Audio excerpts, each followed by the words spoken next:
And greetings, well, you're on SeptumSin versus the world. And I'm here with Jake Hi. and Brittany from Danejurous Arts. And I think this is a good enough start for what we're discussing with Anime Anticlimax, which is Clamp School Detectives. This time around, we decided to try and go for series that are not in the mainstream.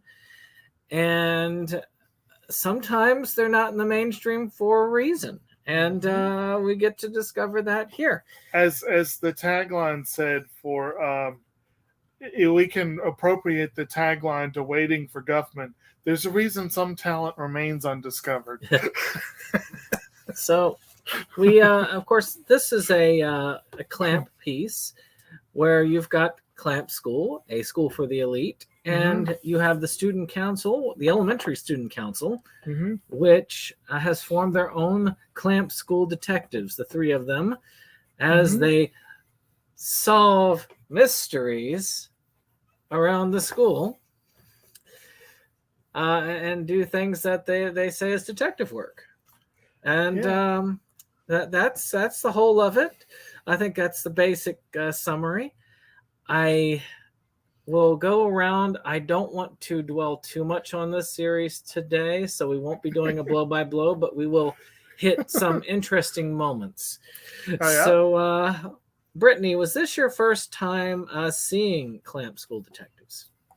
Yeah, it was my first time seeing it, and definitely is a mark on the Clamp lineup, in the Clamp multiverse, as people don't know.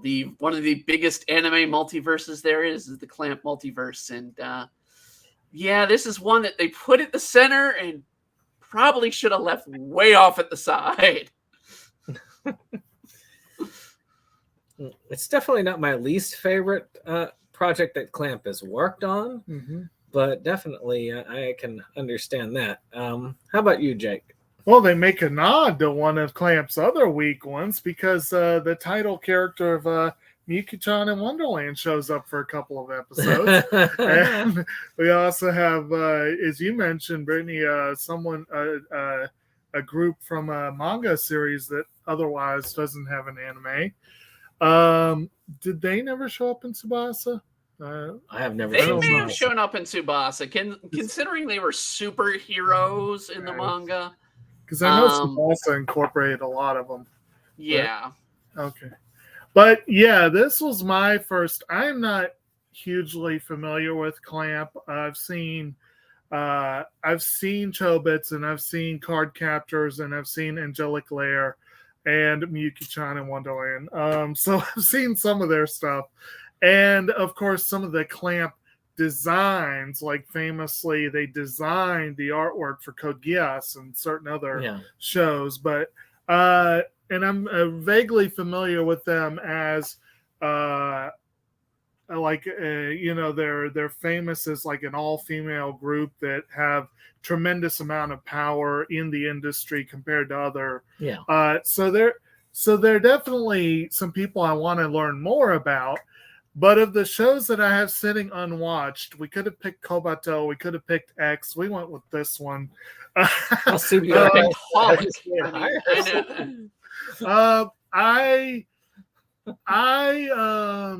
have mixed feelings about it. It has an incredibly catchy opener that annoyed the shit out of me for about 5 or 6 times, and then it eventually grew on me, but I still don't love it at all. But it does have a pretty kick-ass second ender. The first ender is crap. It has some elements that do not play well with an American audience. The detectives do very little detective work. It's really a strange series, but it has some entertainment value. Certain episodes are more entertaining than others, and it's generally nice to look at. Clamp's designs are distinctive, and but it's minimally animated compared to some of their other shows. Oh, it's cheaply animated. There are points. There are points where lip sync is off on the Japanese. I mean, it is bad in that sense. Yeah, that's bad if it's off in the Japanese. And then to add insult to injury, when the show finally gets good, is partly because of that new ender, but it's also because it finally develops a plot for the last 7 episodes. And it could have almost been a good show, except for the motivation of the villain being one of the stupidest, weakest motivations of any villain I think I've ever seen. So you could see it for a spoiled rich. It's a 6-parter villain thing. Yeah. Oh my god. And by the way, folks, spoilers. But yeah, it's an okay series. I'm kind of glad I finally saw it. I'm annoyed as hell because I was really looking forward to finally watching my copy and I wasn't able to do it. Luckily, someone ripped the entire VHS series on YouTube. It was officially released straight up to the FBI warning off the videotape. So it's on there. You can watch the whole thing on YouTube, and it's in 3 to 4 size chunks. Which I warned certain people in this group that's the way to watch the show.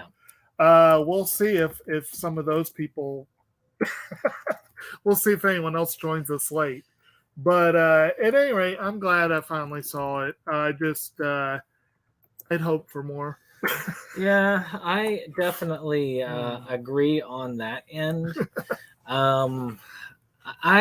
I wanted to have this up just because I did like a lot of the Clamp stuff I've seen, but a lot of the Clamp stuff that I wanted to see could not qualify because Tsubasa is known well enough. Mm-hmm. X is known well enough. XX Holic. It's Holic. It's just Holic, not XX Holic. That's known well enough. So, not to mention most of them are even longer than this show. Kobato maybe, but that's the problem though, is that these series are there. So this was the one that was like, well, no one's heard of this one, and I can finally get to it because it's been sitting in my collection. I've got a Bandai release, which means that I got one that came out before Bandai stopped selling the stuff here. So it's like, so it's been sitting in my collection for a long time. So it gave me an excuse to watch it. And I probably won't be watching it again for some time. But I did get to watch it in the English dub, and they did actually a fairly decent job with the dub track. I mean, it was passable. I think you were the only one to hear it. It's definitely, I've seen definitely worse dubs. I was very familiar with the opener because, well, I had all the anime openers for stuff that I've got in my collection on a playlist, so I heard it often, and I didn't know what it was from, and now I do. So, but I still say that I like it better than the last anime series I watched fairly recently, which was Real Girl. That opener I hated. I detest that opener. Really? Yes. You detest it? I detest it. And interesting. It's one I just I listened to the opener for a good half of the series, which is a 20-some episode series. So it was there. And then I just like, okay, I'm skipping it. I can't stand it. Wow. This one at least was catchy, but it grew on you. The earworm grew on you. I don't remember the ending themes. Metallic Party is ungodly forgettable. But the second one is called Gift. Is actually composed by Yoko Kanno and sung by Maya Sakamoto. So there's actually some talent involved. It's not the strongest project by either one, but I like it. So this school has the 3 members are Nokoro Imonoyama. He's a 6th grade student. I don't know if they listed the age in the series, but I cannot find a lot of stuff about it. So I'm going to guess that he's probably 11 to 12. No, it's more 11 to 10 for each of these. Okay. So I know Soa Takamura is around 10 because he said so in the series. Akira Ijuen, I think Akira's younger than the other two. He's in fourth grade. So my guess is he's closer to 8, which I guess if you're dating a 5-year-old, then he's probably the most appropriate. More on that later. So Nokoro is like the big star in school. He's the elementary student council president, and he's the blonde, and he forms this because he's obviously woman crazy because he only wants to help women on campus. And so that's okay. There's about a population of probably 20 to 1 male to female population on this school, apparently. It does seem to be, yes. So yeah, that's definitely there. But he's like apparently he is so infatuated with women that he is incompetent in many areas except for if a woman is involved. Right. Like he cannot swim unless a woman is involved. Right. He is clumsy unless a woman is involved. Right. And then they even call him on it more than once. Like Akira mostly just annoys me. But some of his funniest moments are when he comments that, like, well, I'm surprised that Kaicho is interested because a woman's not, or something along those lines. Like, he always calls him Kaicho, which basically is, manager or whatever you want to call him, president, and he's the one who always makes those comments of, I'm surprised he was interested because, something like that. But what did y'all think of our president? We're getting Roger. Spoiled little rich kid. Roger. There will be spoilers for the end of the series since I know you weren't able to get through the whole of it. It's totally you didn't want to, I don't think. Totally my fault. So how far along did you get? Episode 13. Oh, okay. Lucky 13. So was this your first time watching Clamp? Yes, I had delayed it for 30 years. And now the other half of it will delay 30 more. Or probably a little more, yeah. Well, what's your first impression so far? Well, it's a difficult show for me just to there's going to be a lot of going back and forth on it. To me, the clamp detective it's the ultimate bland show. I mean, just like watching the 4 Dragon Kings or Kai Hayate. I mean, even Clamp can make something that's not exactly wide to all. I mean, there's nothing significantly really bad about it, but there's no sense of risk. There's no sense of accomplishment for my watch. And plus, it's difficult to see elementary school children take out the bad guys that are fully adults. I mean, it's very difficult to think about a kindergartner, president of the kindergarten grade. So it's very difficult for me to say that it's a very serious anime. A good example of one that's like this, it's like Loki, Loki. Yeah. It's a pretty good Loki Ragnarok. Yeah, it's a pretty good one. I like that one. Yes, that was a good one. Another good one would be the classic shonen, Conan the Detective. I mean, you have Conan, yeah, you got a couple of these, really, or even Go Sick, where you got a small girl. I love Go Sick. There's some examples out there. I just think that Clamp, or maybe I didn't read the manga, so maybe I can't blame Clamp, but the animators really dropped the ball. They could have gone somewhere with this. I mean, it's not the first time you've seen really young kids triumph over evil like it had with Card Captor Sakura. Enjoyable show. Oh my God, I watch it all the time. But this one simply they dropped the ball. So yeah, it was very difficult. Yeah, to get that far. Yeah. So we were talking about characters, and you've definitely seen far enough to get into most of the ones we talk about, except for the villain, which we'll talk about him at the end. Yeah. But the main character, the blonde in the middle. Yeah. So what did y'all think of him as a character? Nokoru Imonoyama. There Right. you go. Well, He did something that has become a very common anime trope, where when you have a student council, this one, him and Suo, who's the vice president, you see this trope a lot. Like the guy who's nominally the lead is kind of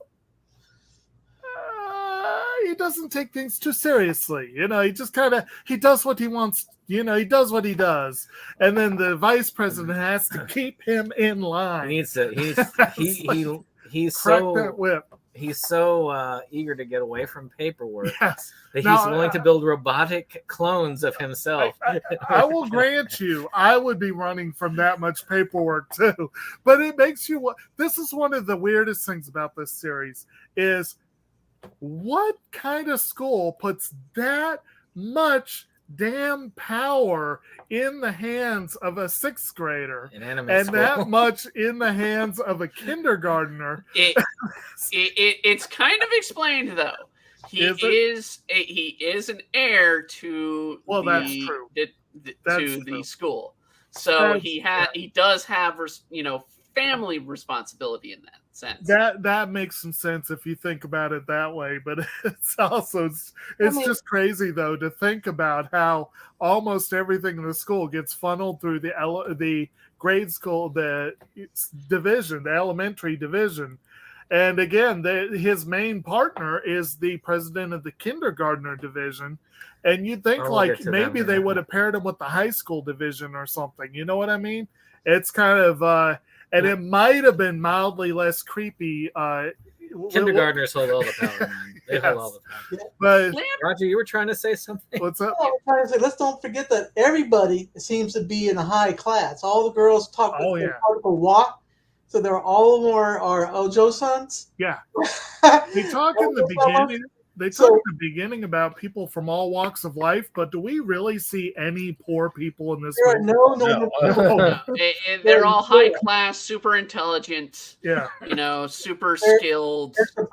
Some area or many areas. They do say that in the introduction to the school. They do say it's the most talented people. So that's, You know what you really need is to have a Clamp School Detectives Danganronpa crossover and just have them go into that school. One thing that does amuse me, I can't not be amused by this, is thinking about what these people, their connections to other shows. And our main character, Nokoru, is played by Akemi Okamura, who has a lot of great acting credits, notably Nami from One Piece. And I find that very amusing. Omi Minami, who plays Akira, is the one who played Hyatt in Excel Saga. Yuko Miyamura, who plays the president of the kindergartners, Okawa, is Asuka Languili Soryu from Evangelion. And as we determined, Ranma and Akane have been reteamed as the Daiklion whatever defense team or whatever. School I can't remember.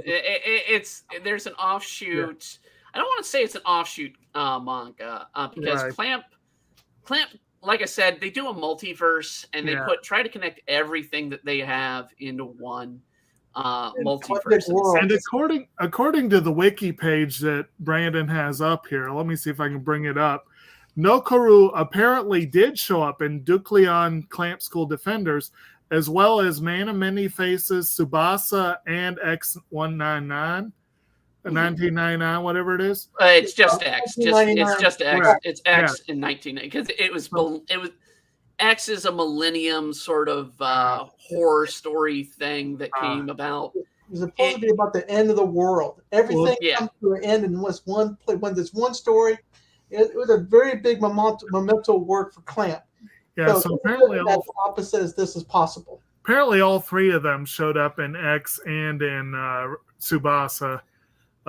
So okay, that's interesting. It's good to know, I guess. I am not least surprised with the way they do things.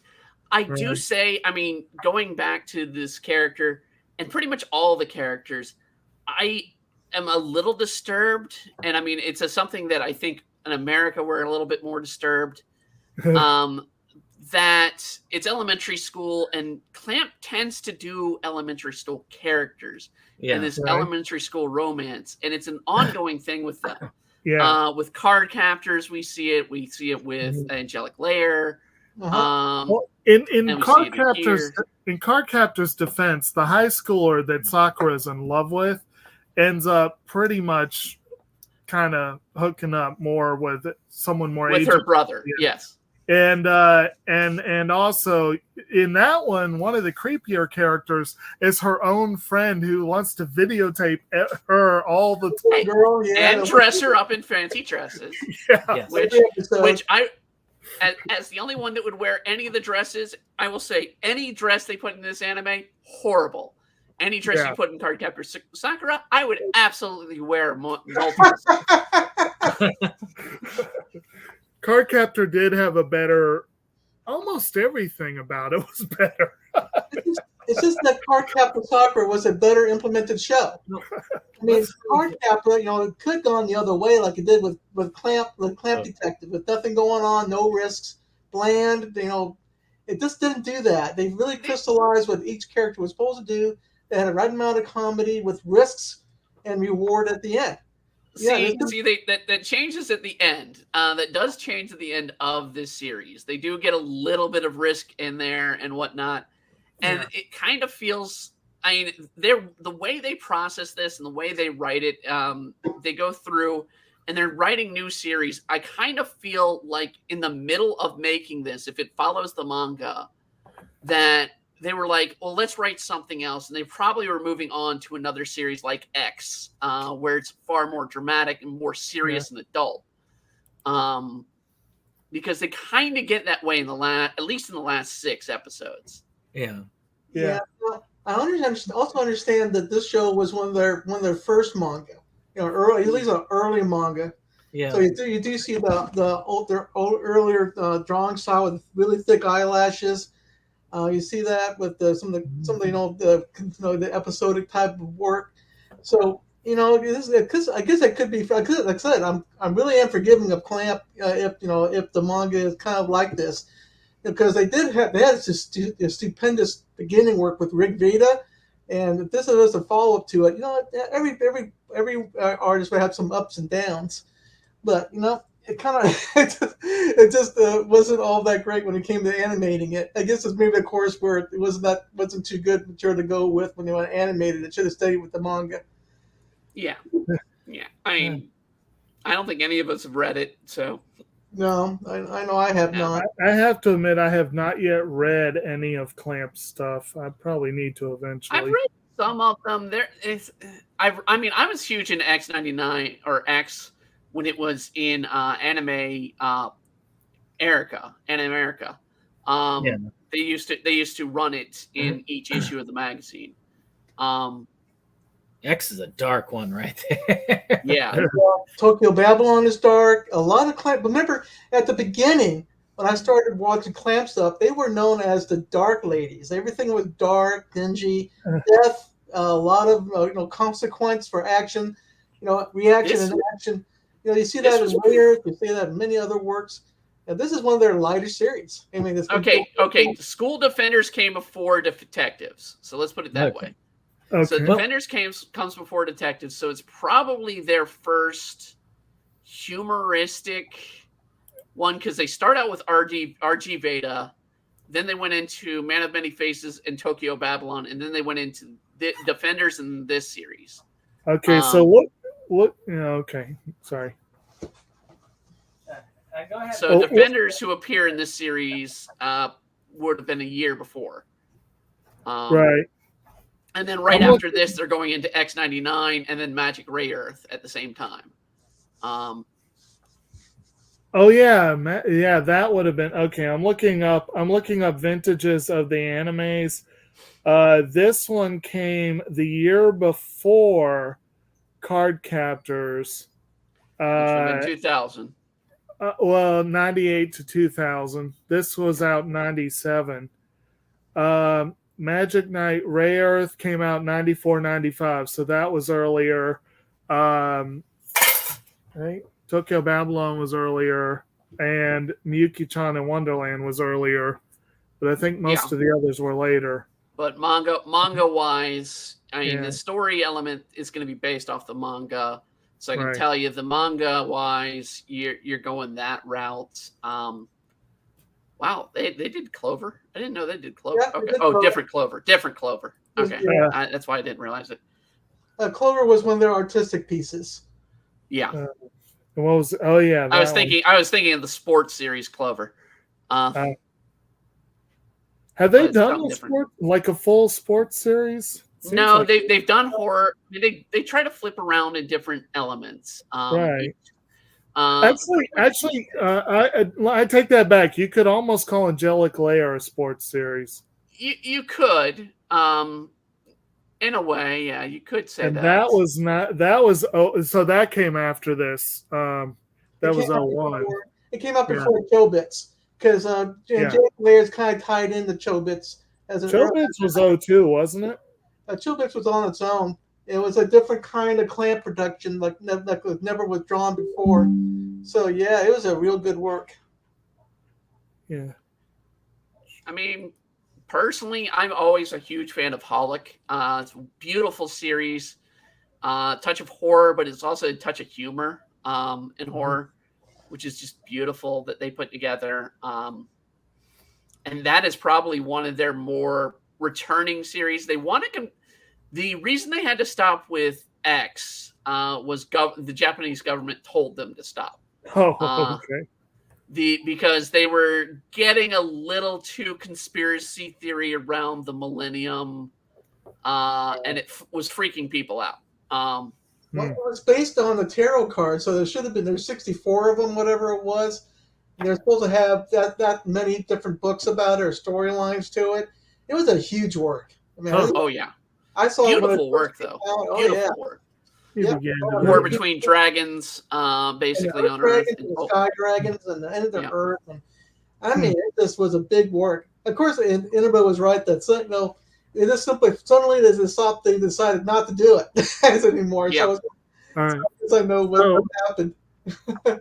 So I guess we should probably move a little forward. We talked about Nokaru.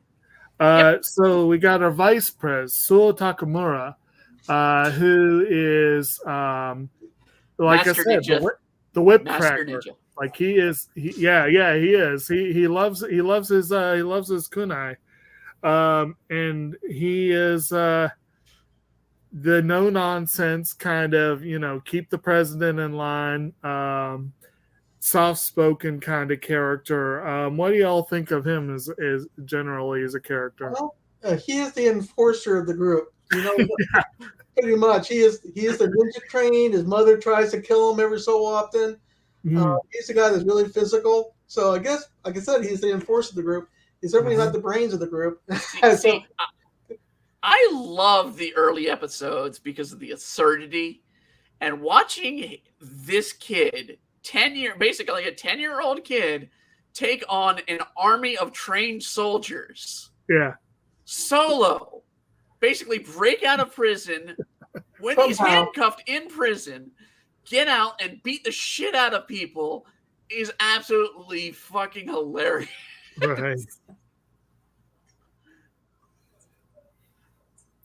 Yeah, it's interesting. It's it's kind of hard to tell exactly how these kids are being they're really not being written as kids, but they're being written as adults in kids forms. Yeah, they're almost even beyond adults in a lot of ways. Though they're like you said, almost even the 5-year-olds are adults. I mean, the 2 5-year-old female leads. I mean, Okawa even sounds like she should be at least a teen. Like, she does not sound like a kindergartner. No. You could almost believe Nagisa with her higher voice, but still.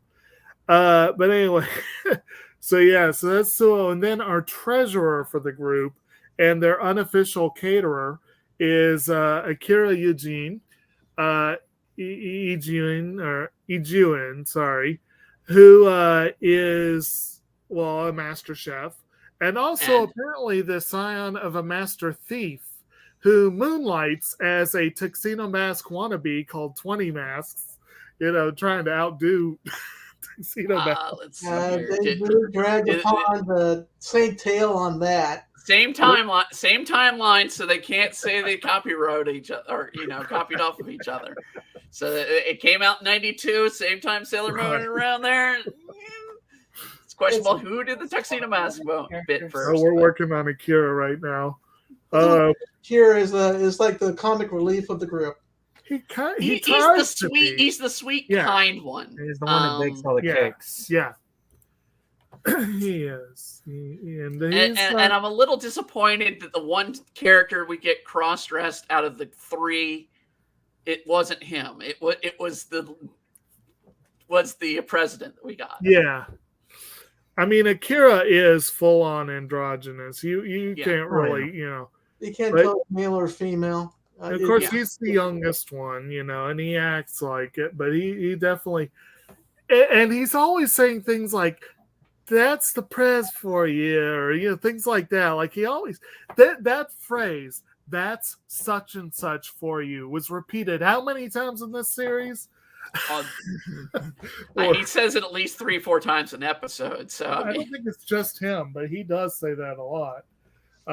And like I said, he always refers to Imonayama as Kaicho. He never calls him by his name. Always Kaicho. So is the leader, the leader person. Yeah. And it's and of course, and then that gets into the part that would make this series kind of icky for a lot of Americans, and that's those two's girlfriends. Yeah.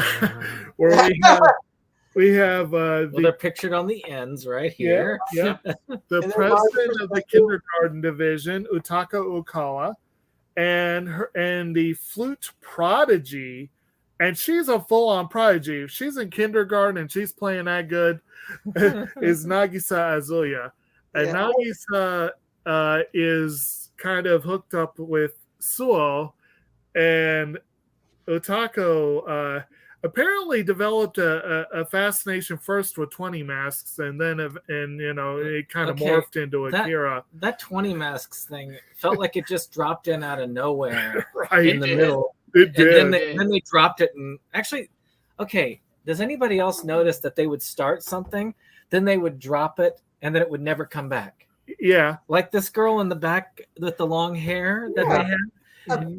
Of all the characters I saw for my limited time with the show, she was the most interesting one. I mean, she sounded like she was going to be a regular. One episode. It was it. Yeah. They had this person that had a how can I say it? What do you call it? A bad feeling for a character. I mean, had a grudge. Had a grudge against the blonde. I thought I thought so. Oh, we got somebody who's going to cause problems for the troop, and she does cause some troubles for the troop. Almost breaks them apart, but of course it didn't come all the way through. Everything came together again. Everybody's happy again. Yeah, and she never came back. You mean the female Lee Shall Run? Are we talking about female Lee Shall Run here? Yeah, the one that decided to hide the flowers. Yes, that's female Lee Shall Run. It is absolutely the imagery I got is if you put a wig on the character from Cardcap, the male lead character from Cardcaptors, Lee Shall Run, you have her. Didn't she I could feel see like that. she was going to be that she was going to join them or do something as there and just be like that foil / romantic interest for the main character, and then you never see her again. Yeah. Bad about that. The other interesting character was the girl with the glasses. That something was trying to happen there, but kind of fell apart again. Is this a master photographer, painter, photographer, kind of intellectual?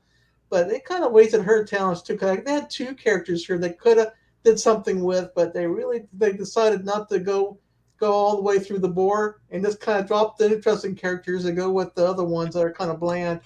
It was just your three, the two kindergartners, occasionally the principal, Yeah. and occasional appearances by the police force in the school to be comedic relief.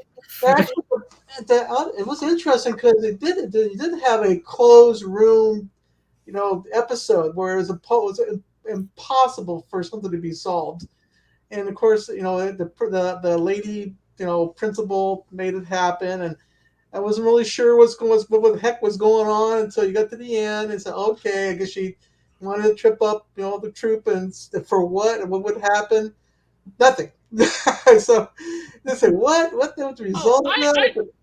That closed because there's always a closed room case ever since, and it's the classic Sherlock Holmes Moriarty scene where it got started. When you do a mystery, you do a closed room case, where you have to try and solve it. I knew exactly from the moment I saw that cracked window what happened. I was like, bird. Yep. Well, they start out pretty much with that, and that's so you can at least say that they tried a little bit, but what they should have done is a bit more of that kind of an angle where you had impossible mysteries. Every episode had something crazy going on, like a death. Somebody got lost. They didn't even do it with their final character, which was 6 episodes, and they're trying to play up this big mystery. Oh, who is it? Who is it? Well, maybe it's the one character we've introduced. Maybe it's the character that just transferred in, but who's also, by the way, on the left end, if you're looking at it.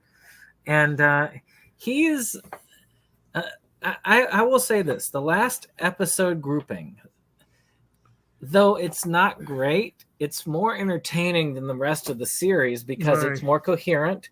It actually feels like two detectives sort of clashing wits, dull wits, but wits. And it feels like there was definitely that abject hatred, and he was getting the advantage over them when they were normally win, except for here, where they were constantly being foiled by this dude. And we should note this character is Idomo Yudaji, is actually played by Akira Ishida, who also has done a great deal of great voice work. I believe he was Zelos, wasn't he? I gotta look that up. But he that character, if his motivation was better, he would have been a good character, but his motivation sucked. And by the way, Roger, this is all spoilers there's no love lost there anyways. It's he is the voice of Zelos, so I will always think of him as that, but he has done a crap ton of good characters. You mean the big spoiler that I'm going to go ahead and reveal here, that he did it all because he couldn't remember his mother's smile? Yeah, no, because he was jealous that she smiled for the other guy. And you stole her smile. Yeah. That's the big villain's plot, man. Ladies and gentlemen, there you go. It is a little kid motivation, and it wouldn't be as bad if these kids were portrayed as acted like little kids. It's the school's fault for building a weather controlling device. Well, that was just one of many things. That's cool. Like I said, maybe it would have been better if they made this into a Danganronpa school. It would have been kind of an interesting situation. Just about every story had to have, no matter how minuscule the problem was, they had to fluff it up into a big mountain of problem. And so, oh my God, you got to find the missing fan, or you got to find the kitten's little collar. Hey, I reiterate, the first episode, they almost kill a man over real estate, okay? Now that was, I appreciated that. I found that to be an amusing episode. Well, and in truth, he knew that the blimp would go underneath him at the time. He did. The guy who looked like he was going to follow his death didn't know that, but no. So you can still say that Nakuru was guilty of psychological torture there, the show, in essence, the show did start dark. Yeah. It did start dark and just became less dark as it went along. I think that it would have been better if you had a couple of the characters stick around, not dwell on the romance with the kindergartners, and maybe have introduced the rival character early on. Have him build a little bit before he starts causing trouble, so that there's a little bit less obvious it's him. Right. Have going actual there. mysteries, for God's sake. I mean, Yeah. you're gonna put the name detective on. Have a mystery. I And expected not one that something you more can like solve in 5 minutes. I expected more like Scooby Doo and not like just random shenanigans that have no mystery. There were more episodes of them trying to get the two side male leads together with their girlfriends than there were any mysteries in this show. Right. They even had you have this guy who not only you have a fifth grader hooked up with a kindergartner, they had an entire episode dedicated to him getting back with her because he had amnesia. Oh my gosh. And it was like the most selective amnesia. Okay, I just don't remember the last 3 months. It's like, okay. That's probably the other thing that I'm missing here is probably the amnesia, because I feel like that maybe the manga was much more coherent, but I feel like it was like they had this and they said, okay, we can remove this entire chunk of the manga here and just move the story over.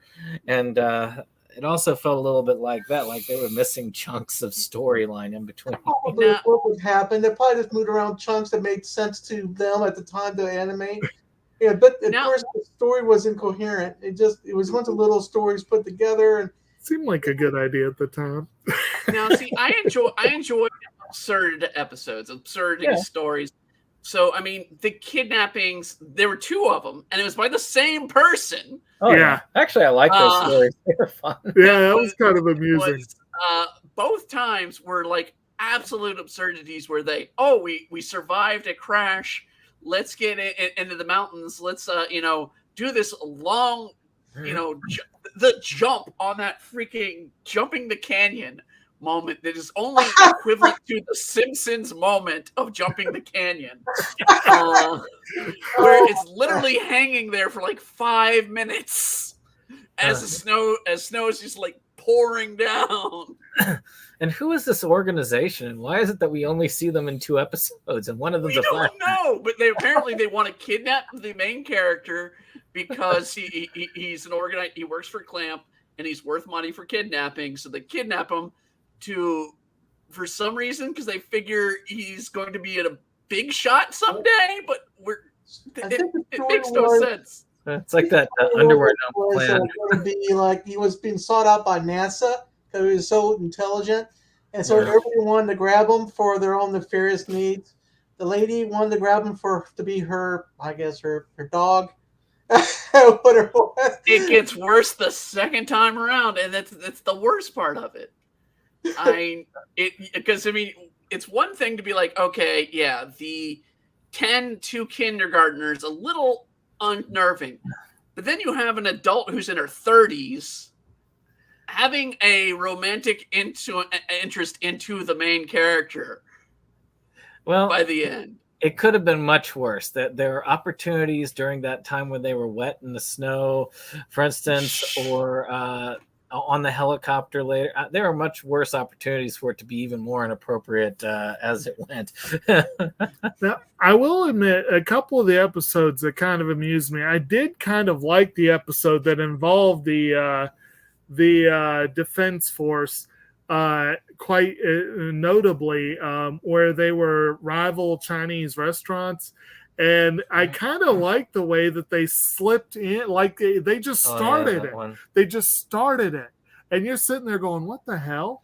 And then they slowly broke the 4th wall, and just you kind of slowly realize they're putting on a play. I like the way they did that. I thought that was pretty creative. That was actually a fun episode. It was a fun episode, too. It just makes you go, what the hell? Because all of a sudden the characters are in different roles. And it's like, what the hell? Yeah, and then both I think both of the middle school, both of the elementary school kindergarten pairings, I think were playing siblings in that play, and it's just kind of like, okay. Well, hey, why not? You know, why not? But I mean, why not? I mean, they're crossing certain lines. Why not others? But then, and then another one, and it amuses me more the more I think about it, because I recognize, I heard the name Miyuki, and I'm like, like Miyuki-chan. I didn't realize it was the same Miyuki. It did not click. But I love the idea of the episode where they had to find her most dearest friend that was a ferret, and a man-hating ferret at that. And the idea that it was the girl from Miyuki-chan in Wonderland who lost her pet ferret. And I just, that makes that episode so much more fun for me. Now Roger, do you want to describe Miyuki-chan in Wonderland, or should I? Oh man, I love that story. I remember seeing the advertisements for it, and basically they took every single. I guess there's a certain amount you can't say on Facebook or on YouTube and stuff like that. But this is basically, it's a wonderful romantic relationship between a gorgeous high schooler, Miyuki-chan, and every single older lady in the other wacky world that's trying to grab her or kill her or capture her or keep her for their own. I mean, it was definitely a well-animated flick. I really enjoyed it. And I watched it 3 or 4 times. It's great. It's a weird... well animated. It's Clamp's closest to hentai title. That's the only way to put it there. HC definitely ADV had the rights to it. Even the girl door. Mm-hmm. They grabbed her, pulled her to her chest, and got her go inside to Wonderland. It's a weird sexual fantasy loosely inspired by Alice in Wonderland. And I mean loosely. Japan loves to loosely base things off of Alice in Wonderland. It's a classic. There we go. That's about as PG as you're going to get for a cover, too. And there was a manga based on that as well.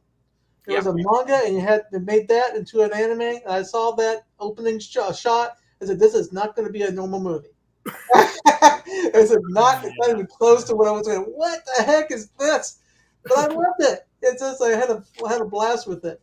Well, if you think, what did you think, Inabra? I mean, it's all I remember is a very classic series, but it was a classic, one of those that had to get those 18+ labels, because I remember going into Suncoast and buying tapes around that time, and that was one of the ones they'd always put in the adult category, because yes, it is the only way I could say it close to, I guess, Redo of the Healer is probably the equal of close to hentai, but not hentai. Chance for that. There's no chance. I mean, Miyuki-chan is completely cute. I'm not saying in the disturbing factor. I'm saying in the completely evil level of hentai versus public release. I would say like interspecies reviewers would be close to that. Galaxy. Maybe interspecies reviewers. Yeah, now, maybe interspecies. Remember though what I said at the top of the episode, more or less, that Miyuki-chan came first. So it makes you wonder if they were intentionally playing on that for the audience for this show or not. Well, we don't know. We don't know who the audience was for the show. That's a good point. What was the audience intended for the show for? Actually, yeah, Anime News Network made that exact same point. I was reading off from the reviews before we started here. They reviewed the VHS. That's how old the reviews are, although they're dated 1970. But here this is I quote ANN. It was obvious they had, when they're talking about when it was presented at Anime Village, it was obvious they had no idea how to market it or even what audience to appeal to. The reason for their trouble is pretty obvious. There is no market for this series in the United States. This was probably, I mean, looking at Clamp's releases, this was probably the closest they came to a shoujo title for their going, because they didn't really do any shoujo before this, but they went into shoujo after this. And shoujo, for those who don't understand the translation, it's girl comics. So you have a little bit of female romance and whatnot. Cardcaptor Sakura is a perfect example. Ray Earth's a perfect example. Sailor Moon's a perfect example of shoujo. And then you go to even more shoujo. I mean, Miyuki and Wonderland maybe the plot a little bit, but you would have a lot more male characters, and Miyuki has a pretty much female cast only. I wouldn't call that shoujo either. What's the adult counterpart to that again? There's Seinen, and then there's Seinen. There's a female version of. There's categories. You got young boy, young girl, in mid-teens, and you have more adult stuff. As you move up and up, you start having more sexual encounters, more nudity, more stuff. This show has stuff jammed in. They got adult kind of themes to it with kid bodies. Like when Yujin doing his or her drawings, where it was very difficult to try to believe that this kid drawing from Yujin was anything other than adult, even though she looked exactly like a 12-year-old. It's going to be one of those things. Miyuki-chan, for all I like it a lot. It is a more adult, adult theme. A lot of sex involved with it, a lot of sexual imagery. Not like actual raw sex, but you're gonna have, pretty darn close, pretty darn grabby. Like I said, it's as close as it can get without being it. It's pretty there. It's pretty in there. Ironically, getting back a little bit to Clamp. Did you know that this show actually had pretty much a big, not being a big part, but a kind of a major section with X 1999, because they had the two swords, and one of them was on the Clamp campus with the Grand Parrot pentagram. That's what their sealing device. So that sword thing was in that school at that time. Yep. So the end of the world was right there, determined by that school. Again, Clamp has a multiverse.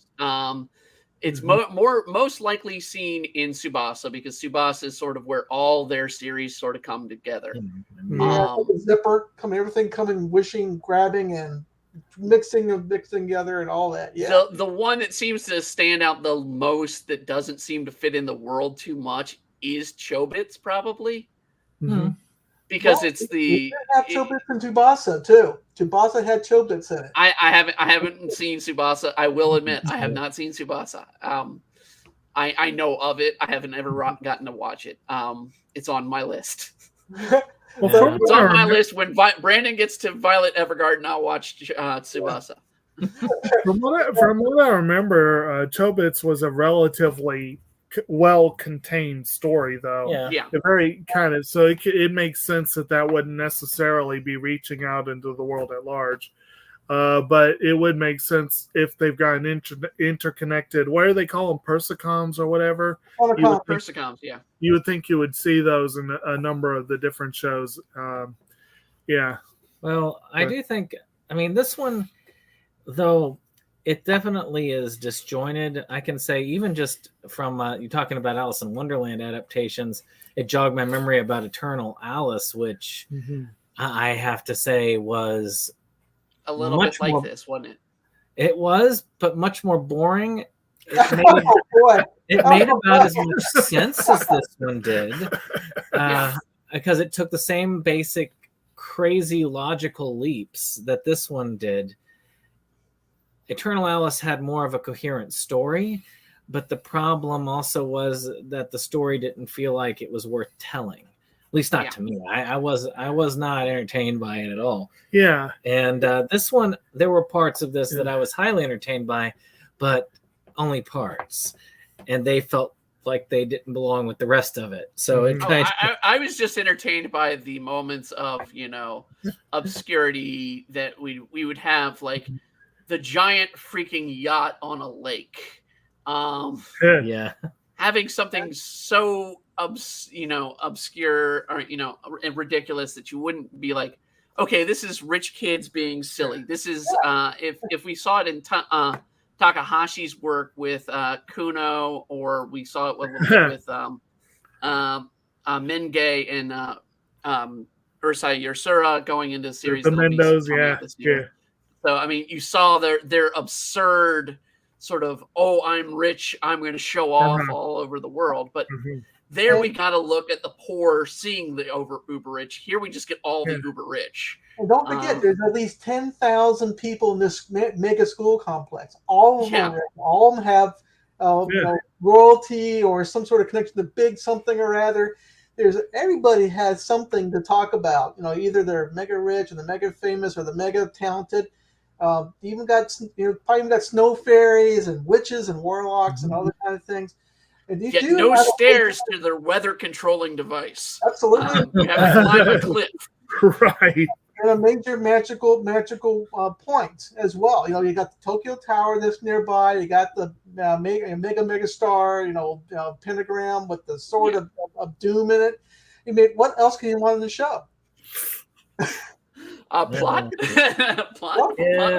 Simply secondary to showcasing what each character. But this is a perfect show to talk about. What can you make a show about pieces? Or can you make a show about a bicycle? You know, everything put together as a bike. Or can you talk about the pieces? And this show is a perfect representation of what you do when you take apart all the pieces and then talk about the pieces, never mind about the bike. So, yeah. Yeah. Well, I think we could keep going on about Clamp for a long time, but I really don't want to go on about this series for much longer. So why don't we move on to... before we hit music, Brittany, you're kind of our animation expert. What did you think about the animation and production design here? I kind of touched on this a little bit at the beginning. The animation in this was cheap. If you actually watch it, and I know I was watching in sub. Jacob, you were watching in sub. Roger, what were you watching it in? Only sub, only way. Sub. All right. The lip sync. Now, mind you, when you dub a series, even in Japanese in anime, you dub it after you do the lip sync. So the lip sync's already done, but they did not match the lip sync in the Japanese to the lip sync of the characters. See, and I didn't see that in the dub. That was really annoying. It's like, what? It's like, you were not even doing that? Then you really didn't care about this series. Well, I mean, again, they had a pretty solid cast, so they must have had some money thrown into it. But I think they probably spent the money on that, not the animation. But you gotta spend it somewhere. Right. Actually, the English dub, the voices and mouth movements matched up fairly decently. I didn't see it, at least not to a abysmal amount anyway. So maybe they intentionally did it so that it would sync to the English. They wanted to sync it to the English. Yeah, that's what they were thinking. The English dub, yes. And nobody, obviously the Americans, they will get this whole kindergarten relationship thing better than we do here. Hard spell. But so how was I didn't watch the dub part. So how was the dub? Was the dub emotional? Was it all right? Was it kind of fell flat or what? I don't know if emotional would be a good word to describe this series as a whole, but I think that it was a pretty solid dub. It wasn't a flat dub by any means. Any shrieky voices that you just couldn't stand? I mean, I thought that the voices were fine. The one that they did for the main character kind of annoyed me a little bit. Let me see, who played him. You don't bother with. Well, it's listed on there. I can, but he was there, but the rest of them, they sounded very appropriate to the characters. Okay. So I wasn't too off put by it, and I've seen bad dubs that. As a person who prefers dubs, so the Bandai one, you had Juliet Cesario as Nokoru. You would have had Ashley Knight as Suo. You would have had Shannon Hemion as Akira. Yeah. But it was not, like I said, they were decent quality. I mean, again, I've watched dubs that even I think are terrible. I've watched the English dub for the second Sakura Cardcaptor Sakura movie. I've watched I've watched some of the terrible dubs that they did for Urusei Yatsura. Okay. Oh my God, those are This was an Animax release. This is for, so I was trying to figure it out and I finally found it. So this was an Animax release. Animax did not release much in America. They had a very small list and they did not succeed for long. So seeing them actually do an anime dub is kind of amusing.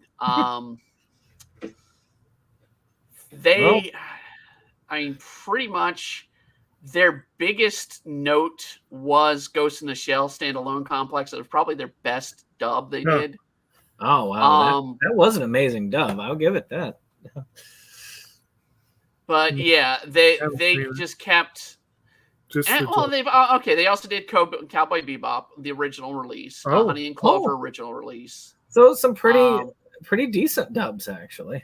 Yeah, some pretty decent dubs, but they were not the best with their releases. They would only go for a short series. They wouldn't go for longer series. This was the one that sunk them. Yeah. Well.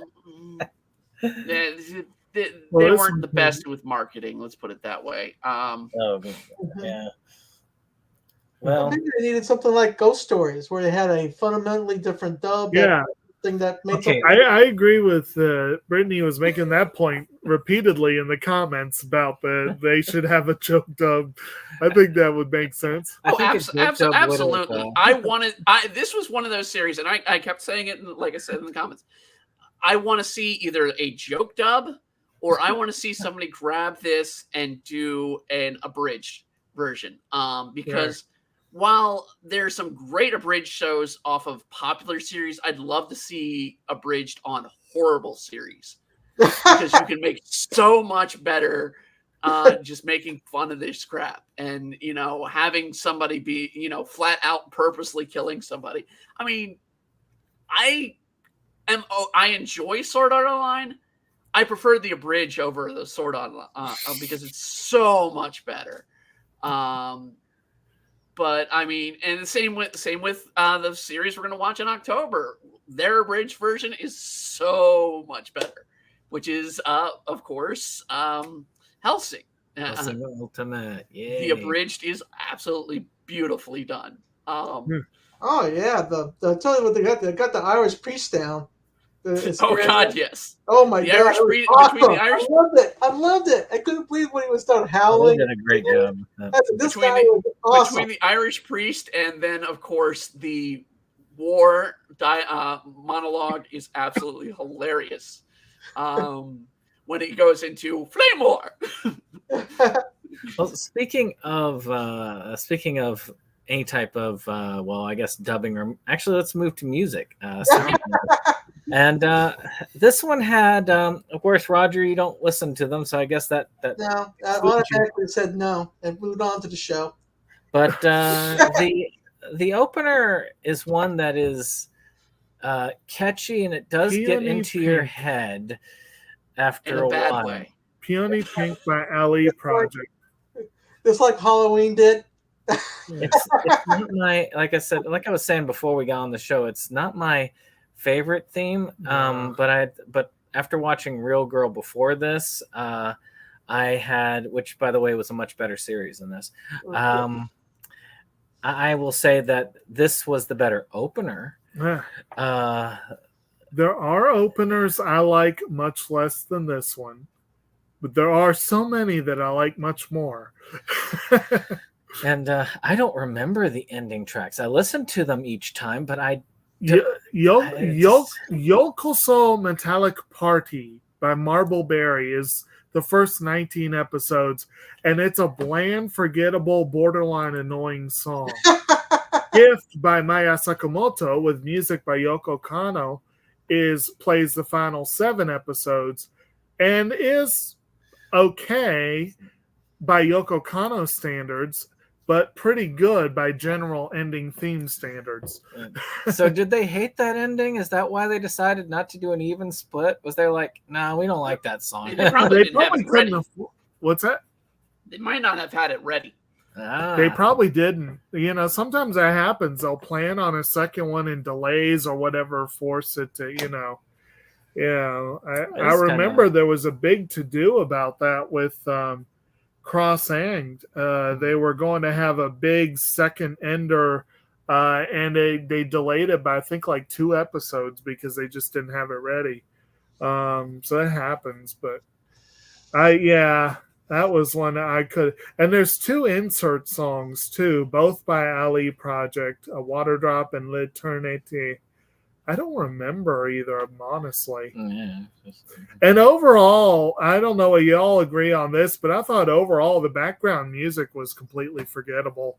It may have just been canned, if from what I can remember. It might have been. Yeah, just where a studio has like a collection of background music to use. You sometimes hear that with a lot of studios. What's about MIDI music? Like MIDI music, the stuff played in the background. Yeah. It's not one I would buy an album for. That is it wouldn't be worth anything.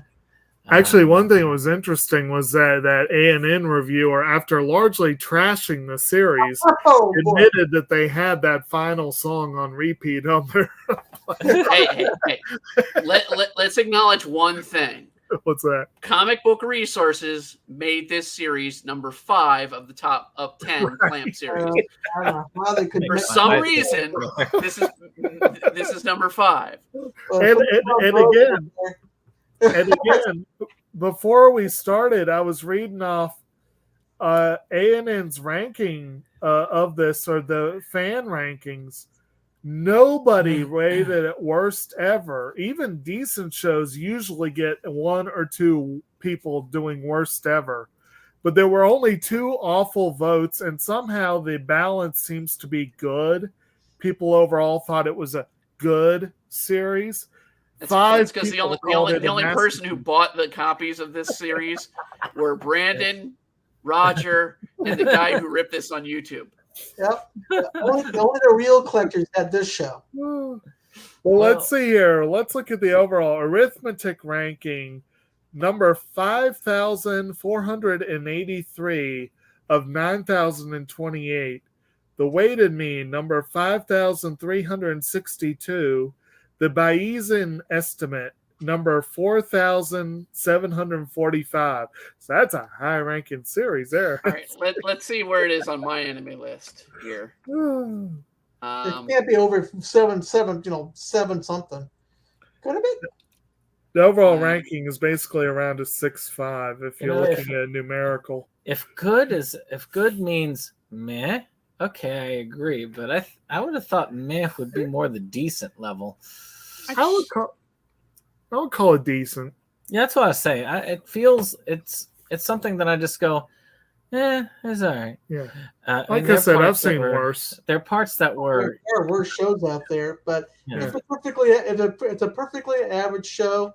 Nothing really bad or really horrible about it, but nothing really great about it. It kind of it's like chicken noodle soup. It's kind of and when you look at a series, when you look at the missteps a series took as some of the most interesting things about it, then there's a problem. Well, of the anime series in my collection, I would rank this one above Akikan. Okay. It is given a rank on my anime list of 6.87, ranked 4,494th in popularity. Okay. Out of what? Out of all anime listed on my anime list. And it's probably because it has Clamp in the title. So probably around 8 or 9,000. It's fairly high up considering. I don't agree with that CBR, though I have not seen some of those series. I do feel both X and the movie were better series than this. X is a better series. Holic is by far perfection. I mean, Ray Earth is fantastic. Both versions of it. And when they had, of course, talked about Chobits being fantastic, really great story. X Angelic Layers, a sleeper hit if people haven't seen it. Oh, it's a good one. Yeah. And, Angelic Layers good. And let's keep on. Oh yeah, Rig Veda.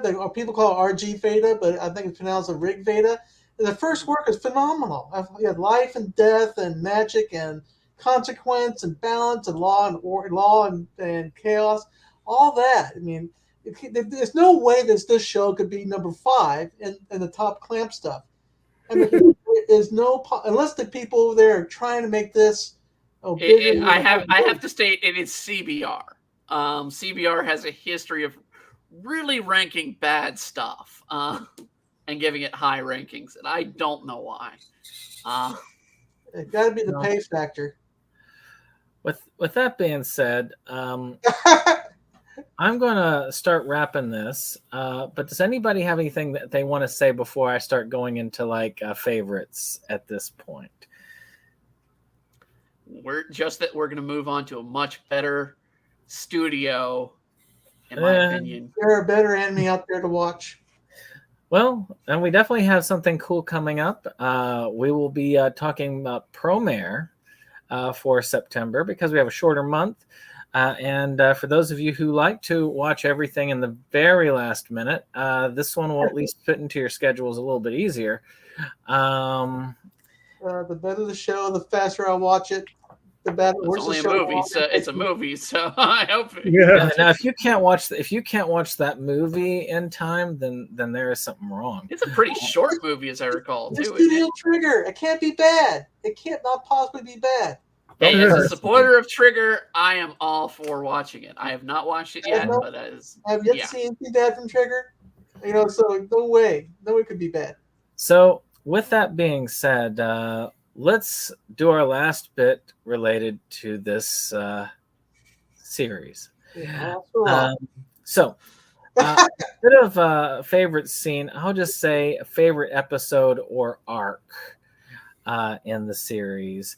And then to go ahead and give your outro a little bit about yourself on the way out. So, Roger, what was your favorite either story arc or episode that you've seen so far of Clamp School Detectives? Well, honestly, the best arc I saw was the one with the girl with the curly girl with the flowers. I finally seen some more darkness come about. There's going to be storyline. There's going to be death and destruction and cats and dogs and all this hell is going to happen. But that one I was saying, oh, this is going to happen. It's going to become the evil person. It's great. Loved it. Nope. That was that is one episode. That's how it had potential at the time. So tell us what you do. Didn't you say you were doing a member drive now?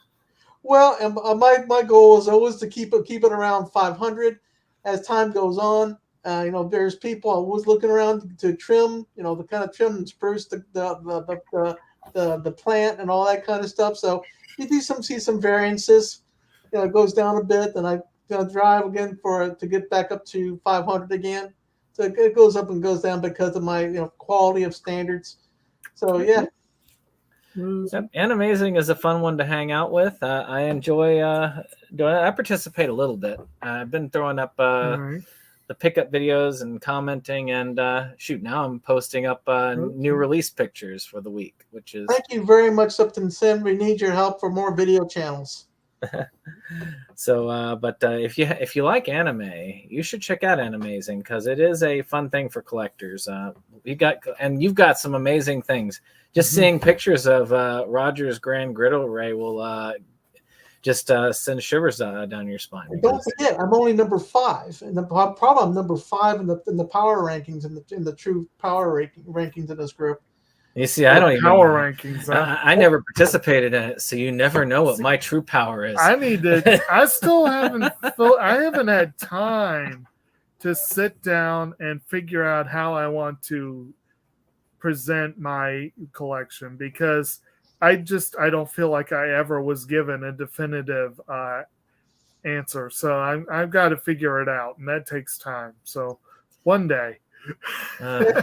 Anyways, Animazing is a small Facebook group that specializes in wide array of collection having to do with anime, manga, and figures mostly.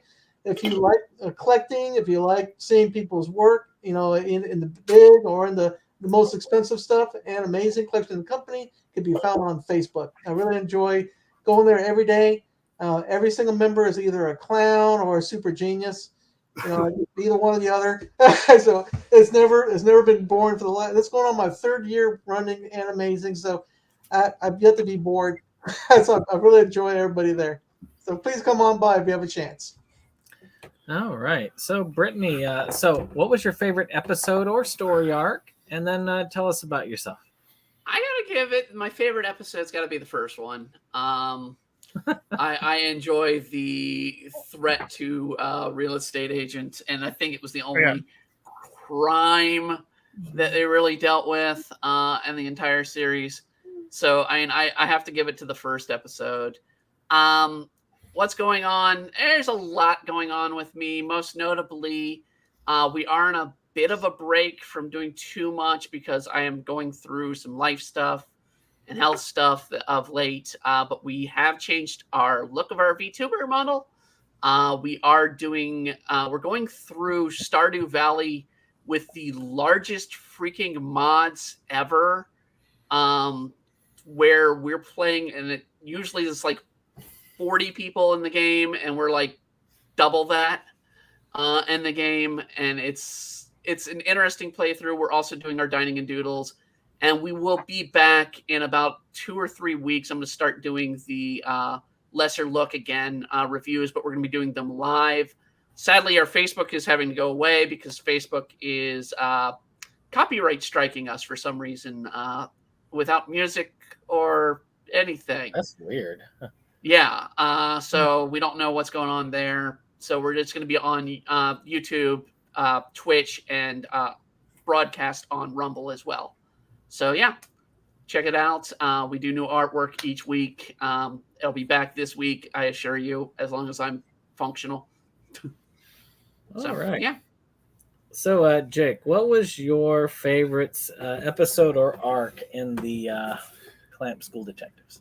I kind of mentioned before, probably the ones that I found the most amusing and enjoyable, probably the scenes with Miyuki and the ferret. I found that amusing, and that Chinese restaurant one I found amusing once I got over the initial what the hell impression. But I do have to admit, I will agree with Brittany that shady real estate developers are scum and should be punished, and so that felt good to see that happen. I'm off the Tokyo Tower. Exactly. So yeah, we'll go with those. And of course, I'm Kotobukijake. I am the co-host on this channel, and we do all kinds of fun stuff related to physical media, pickups and so forth. And I'll let him do the full rundown. But we are working on a long gestating project, which we still hope Roger and Dave might deign to participate in. But it's one where we look at the opening themes of anime. I guarantee you this series will not be on my list. There will be many that were. In fact, last month, Slayers was a good example of a really solid opener. So we're working on an upcoming talk about that. Should be a lot of fun. Yeah. Meanwhile, what's that? You're pretty good. Slayer's opening was pretty good. I actually watched it several times. Good deal. Did you check out the link that I sent overall, or just that one? Or I got lost in the shuffle, so I gotta have to go back in the message group and see where it's at. All right. Well, have a look. And Brandon sent one out too, so there should be some good. My top 20. We're still waiting on yours, Brittany. But anyway, whenever I know you got stuff going on. I'll put it together tonight. I mean, I asked if that's how we were doing it. You didn't. I think it's a fun way to do it. I like just watching. It's an easy way for everybody to see each other's lists. Exactly. Well, unfortunately, not everyone will be on there. Like you had the one from DMC where you had to get. Because the real one isn't on there. But there are some, unfortunately, where you can't find the actual thing on YouTube. but you can usually find them elsewhere if you look. So anyway, I, of course, spend more time than I really would like to working, either at my main job or more excitingly, I do have a native plant nursery that I co-founded that takes up a lot of my time, and also spend a lot of time on Movies Galore, and which, you know, kind of an affiliated channel. Dave's usually with us on this talk, but he'll be back next month because he'll have time to get through that one. Premiere will be a way better show. What's that? Premiere will be a way better show. Premiere was a good movie. I enjoyed it. It wasn't brilliant, but I enjoyed it. So I look forward to that discussion. And it's Trigger. Never can go wrong with Trigger. Right. That's a sacred cow if I've ever seen one being developed. Well, I have only seen, I think, the first episode or two of Kill la Kill. I need to see more of it. And then, of course, there is that. Well, I don't want to pay Aniplex prices, and I don't stream a whole lot. So Don't watch Darling in the France. That's on freaking Netflix, as I recall. Kill la Kill, Netflix. Well, I just don't stream a whole lot. I need to work on that. And of course, Trigger. And of course, one of the every now and then you see something that like just baffles you, and you're like, I don't know how this exists, but somehow the world is better for it existing, because they did pair with Momora Clover Z and Kiss to do that music video. And I love that video. I don't know why. It's just crazy. Well, as far as my favorite scene, well, actually, I did not mind the final arc. I felt like it was probably one of the first times that the series truly tried. Yeah. Maybe not succeeded, but tried to be a detective series with this. So I kind of liked that. So I'll stick with that. And if you're watching this channel, you should know what we're about already. Mm-hmm. But I would say vote for the Versus Awards, but that's done. So now we're just getting people. Wait, and in anticipation for the presentation of the awards, which is coming up. Should be September 30th, provided I can get my my presenters to do all the presentings and recordings back to me on time. So we'll see. We did an interview with Kyle Rappaport not long ago, talking about Shekel Demon Project, which was pretty fun. We got to talk about how the movie was made and the links we went to actually getting it released physically. So that was a interesting discussion. If you like these types of things, I think it's a good listen. So with that being said, I hope you all enjoy. Subscribe, like, share, all those fun things, and we'll see you on the next one. Bye. Bye. Right.